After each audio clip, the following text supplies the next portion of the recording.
कभी सोचा है कि जो चीजें हमें सबसे सीधी सादी दिखती हैं, उनके पीछे असल में कितनी लंबी कहानी छिपी हो सकती है? आज हम राष्ट्रकवि रामधारी सिंह दिनकर जी की एक बहुत ही मजेदार कविता को समझने की कोशिश करेंगे। ये कविता एक बहुत ही आम सी लगने वाली चीज दही भल्ले के बारे में है, पर इसके जरिए हम देखेंगे कि इस एक कटोरी दही भल्ले के पीछे कितना कुछ छिपा है, कितनी मेहनत, कितना लंबा सफर। तो ये कहानी सिर्फ एक डिश की नहीं, बल्कि उस मेहनत की है जो अक्सर हमें दिखती ही नहीं। तो सवाल यहीं से शुरू होता है। सोचिए, एक राजा है और उसके एक बहुत ही मामूली सी ख्वाहिश है, पर उस एक छोटी सी ख्वाहिश को पूरा करने में असल में क्या क्या लगता है, कितने हाथ लगते हैं, कितने काम करने पड़ते हैं। बस यही एक सवाल है जो इस पूरी कहानी की जड़ में है, और हम इसी का जवाब ढूंढेंगे। और देखिए, कहानी की शुरुआत होती है इन दो लाइनों से। टेसू राजा अड़े खड़े, मांग रहे हैं दही बड़े। कितना सिंपल है ना। एक राजा है, नाम है टेसू, और वो जिद पर अड़ गए हैं। उन्हें क्या चाहिए? दही बड़े। सुनने में तो भाई एक बहुत ही आसान सी मजेदार डिश लगती है, लेकिन क्या ये सच में इतनी आसान है? तो सबसे पहले बात करते हैं राजा की जिद की। देखिए, ये सिर्फ एक मांग नहीं है, ये तो वो पहली चिंगारी है जिससे एक पूरी की पूरी मशीनरी, एक पूरा सिस्टम काम पर लग जाता है।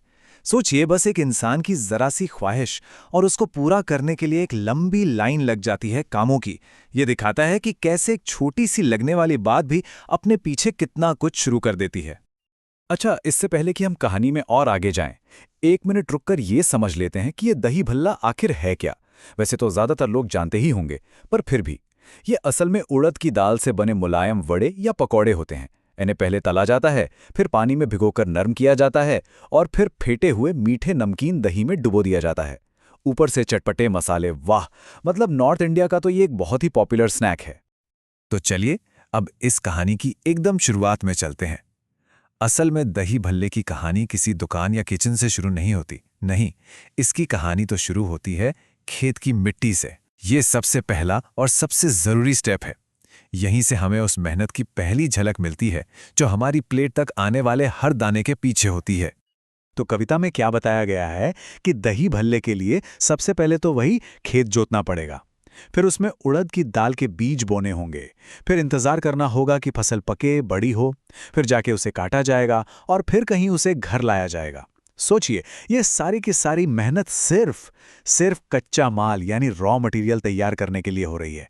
अभी तो दही भल्ले बने भी नहीं है। ठीक है, तो फसल अब घर आ गई, तो क्या अब दही भल्ले बन जाएंगे? अरे नहीं, अभी तो समझिए आधा ही रास्ता तय हुआ है। अब वो स्टेज आता है जहां खेत से आई इस उपज को किचन में इस्तेमाल करने लायक बनाया जाएगा। ये वो कड़ी है जो खेत को सीधा रसोई से जोड़ती है। और ये काम भी कोई आसान नहीं है, इसमें बड़ी बारीकी लगती है। कविता बताती है कि दाल को पहले अच्छी तरह से छाना जाता है, फटका जाता है, ताकि उसमें से सारे कंकड़ पत्थर, सारा कचरा निकल जाए। जब दाल एकदम साफ हो जाती है, तब उसे चक्की में पीसा जाता है, ताकि भल्ले बनाने के लिए उसका एक गाढ़ा सा पेस्ट तैयार हो सके। और इन सारे कामों के बीच एक बात जो हमें बार बार याद दिलाई जाती है, वो ये है कि टेसू राजा अड़े खड़े, मांग रहे हैं दही बड़े।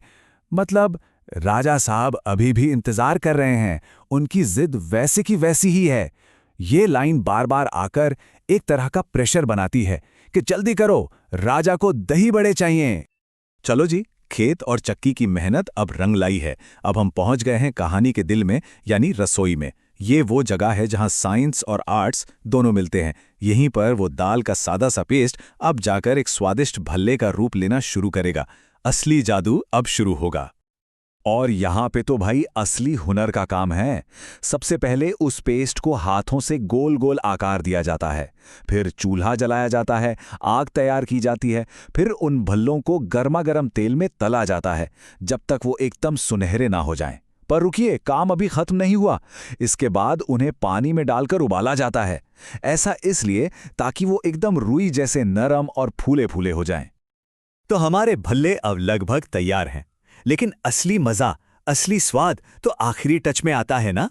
अब आता है वो आखिरी पड़ाव, वो फाइनल टच, जहां ये साधारण से दिखने वाले पकौड़े एक शाही दही भल्ले में बदल जाएंगे। अब क्या होता है? उन नरम नरम भल्लों को दही में डुबोया जाता है, फिर ऊपर से छिड़का जाता है थोड़ा मिर्च और नमक स्वाद के लिए, और क्योंकि ये राजा साहब के लिए बन रहे हैं तो थोड़ी शान शौकत भी तो होनी चाहिए। तो ऊपर से लगाया जाता है चांदी का वर्क। और हाँ, आखिर में इसे खाने के लिए एक चम्मच भी तो चाहिए, तो वो भी मंगवाया जाता है। लीजिए, अब जाकर ये डिश परोसने के लिए तैयार हुई है। तो इतनी लंबी यात्रा के बाद हम आखिरकार उस पल में पहुंच गए हैं जब दही भल्ले राजा के सामने रखे जाएंगे। लेकिन एक मिनट, इस एक निवाले के पीछे की, इस एक बाइट के पीछे की असली सच्चाई क्या है? अगर हम कविता में बताए गए एक एक काम को गिने, मतलब खेत जोतने से लेकर चम्मच लाने तक, तो पता है कितने काम हुए? 15 से भी ज्यादा। सोचकर देखिए, एक कटोरी दही भल्ले के लिए 15 से भी ज्यादा अलग अलग काम। ये नंबर हमें सीधे सीधे उस मेहनत के बारे में बताता है जो हमारे खाने में होती है, पर हमें कभी दिखाई नहीं देती। और कविता की ये जो आखिरी लाइनें हैं ना, ये तो कमाल हैं। ये पूरी कहानी का निचोड़ बता देती हैं। इतनी लंबी थका देने वाली मेहनत के बाद बनाने वाला कहता है, तब जाके मैं उन्हें खिला पाऊंगा। और दूसरी तरफ टेसू राजा, वो अभी भी बस अपनी जिद पर अड़े खड़े हैं। उन्हें इस पूरे लंबे सफर से, इस पूरी मेहनत से कोई मतलब ही नहीं है। तो सबसे जरूरी बात जो ये पूरी कहानी हमें सिखाती है, वो एक सवाल है। ये कविता हमें सोचने पर मजबूर कर देती है कि अगली बार जब हमारी थाली में कोई भी चीज आए, तो क्या हम एक पल रुककर उसके पीछे की कहानी के बारे में सोचेंगे, उसके पूरे सफर के बारे में, और उसमें लगी न जाने कितने लोगों की मेहनत के बारे में? ये बात सिर्फ एक डिश की नहीं है, बल्कि हमारे आसपास मौजूद हर चीज की असली कीमत को, उसकी असली वैल्यू को पहचानने की है।